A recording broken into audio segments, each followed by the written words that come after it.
नमस्कार मंडळी, कशा आहात?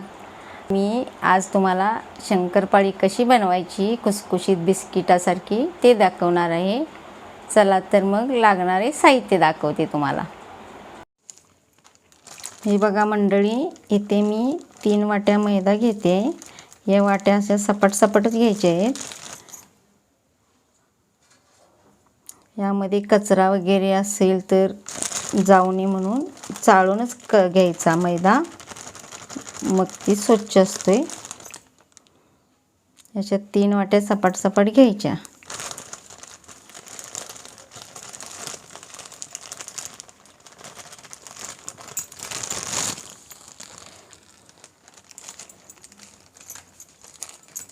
त्याला आता चाळून घ्यायचा.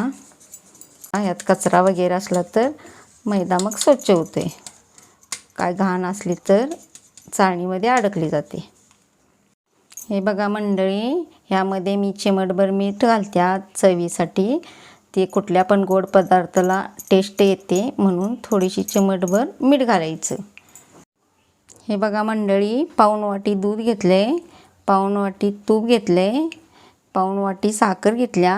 गोड कमी पाहिजे असले यापेक्षा साखर कमी केली तरी चालेल. यात विलायची पावडर थोडी घेतली आहे चवीपुरती.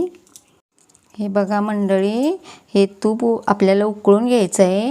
ही उकळून घेतल्यामुळं एकदम बिस्किटासारखी खुसखुशीत शंकरपाळी होत्या. त्यामुळं तूप उकळायला ठेवायचं. ह्या मैद्याला असं गोल करून घ्यायचं. यात बघा आता हे तुपाचं मोहन वतून घ्यायचं. तूप चांगलं उकळले.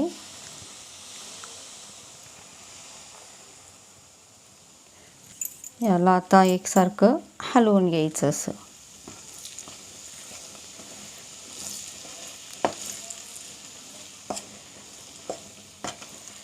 मंडळी, तूप उकळल्यामुळं शंकरपाळी अगदी खुसखुशीत होते आणि त्याला लेअर सुटते.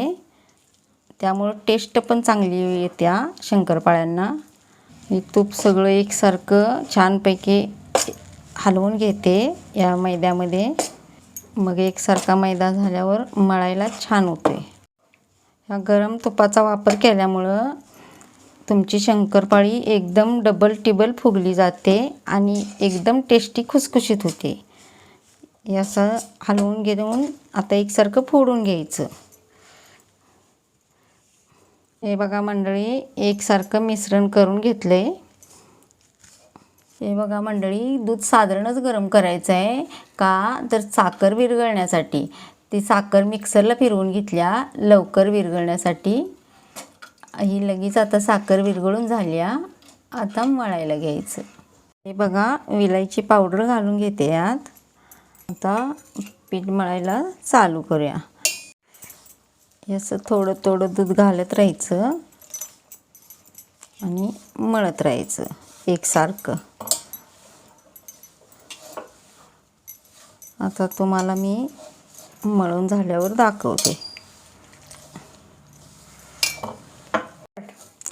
हे बघा मंडळी, आता छानपैकी पीठ मळून तयार झाले. आता हे असं लई मऊ पण नाही, लई पण कडक नाही, असं नरम पीठ मळून घ्यायचं. आणि आता शंकरपाळ्या बनवायला घ्यायच्या. बघा, याचा आता गोळा तयार करून घ्यायचा गोल आणि नंतर लाटायला घ्यायचं.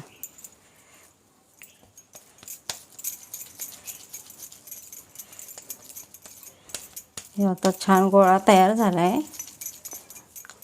आता आपण लाटायला घेऊया. हा गोळा घेतला इथं, हा जाडसर एकसारखा लाटून घ्यायचा. आता एकसारखं लाटून घ्यायचं. ही जाड तुम्हाला जर जाड आवडत नसेल तर पातळ लाटलं तर चालेल. जाड लाटल्यामुळं त्याला लेअर सुटतात.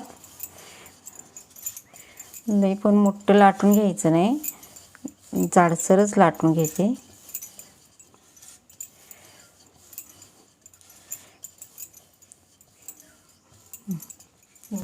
याला जरा कट करून घेते चौकन करून, कारण साईडला असे एकसारखं झालेलं नसते म्हणून कट करून घ्यायचं.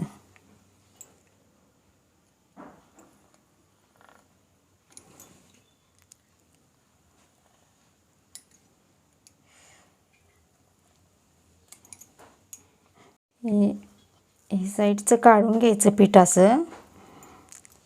हे आमच्याकडं चेरणं आहे म्हणून मी चेरण्यानं चेरले. तुमच्याकडे चेरणं नसेल तर चाकून कट केलं तरी चालेल. तरी पण शंकरपाळीचे आता एकसारखे काप घालून घ्यायचे. आपल्याला लहान पाहिजे असले तर लहान घ्यायची, मोठे पाहिजे असले तर मोठे घ्यायचे.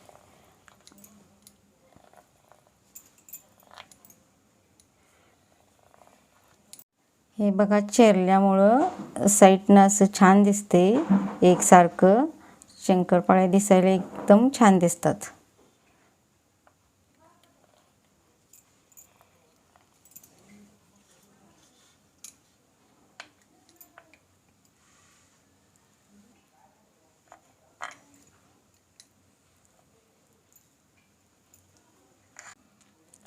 हे बघा कसे चौकोनी काप घालून घेतले, त्यामुळे एकसारखी शंकरपाळी दिसत्या आणि सोडायला पण व्यवस्थित येते आपल्याला.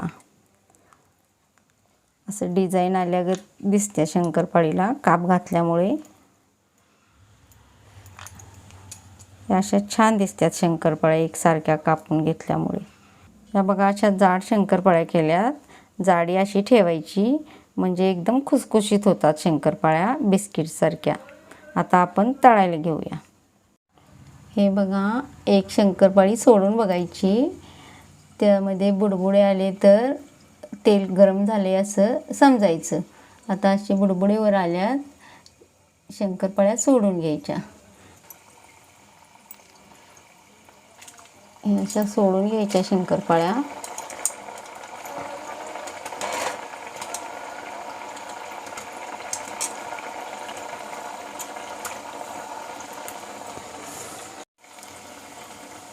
शंकरपाळ्या एकसारख्या हलवून घ्यायच्या अंदाज घेत. ती मऊ असल्यामुळं थोडंसं कडक होईपर्यंत फुटली जाईल म्हणून अशी हळूहळू नाजूक हातानं हलवून घ्यायची आणि मंद गॅसवरच ठेवायचं म्हणजे करपली जात नाही.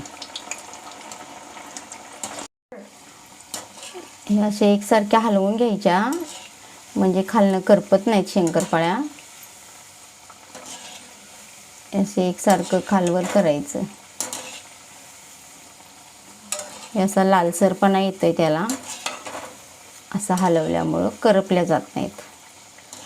हे बघा आता अशा फुगल्या जातात शंकरपाळ्या जाडसर केल्यामुळं. असं बिस्किटासारखे शेम झालेत शंकरपाळ्या. जास्त करपायच्या नाहीत, असा जरासा ब्राऊन कलर येईपर्यंतच ठेवायच्या आणि अशा झाल्या की काढून घ्यायच्या म्हणजे करपल्या जात नाहीत. हे आता तळून झाल्यात शंकरपाळ्या, आता काढून घ्यायच्या. याचा कलर असा आला या, असा कलर आला, ब्राऊन कलर आला की शंकरपाळ्या भाजल्या म्हणून समजायच्या आणि त्या काढून घ्यायच्या. हे बघा आपली 3 पट कशी शंकरपाळी फुगल्या एकसारखी आणि हे बिस्किटासारखी खुसखुशीत झाल्या. हे बघा या शंकरपाळीपेक्षा कशी 3 पट फुगल्या शंकरपाळी अशी. हे आता तुम्हाला मी फोडून दाखवते. हे बघा अशी शंकरपाळी आतनं भाजली जाते आणि एकदम खुसखुशीत आणि टेस्टी लागते.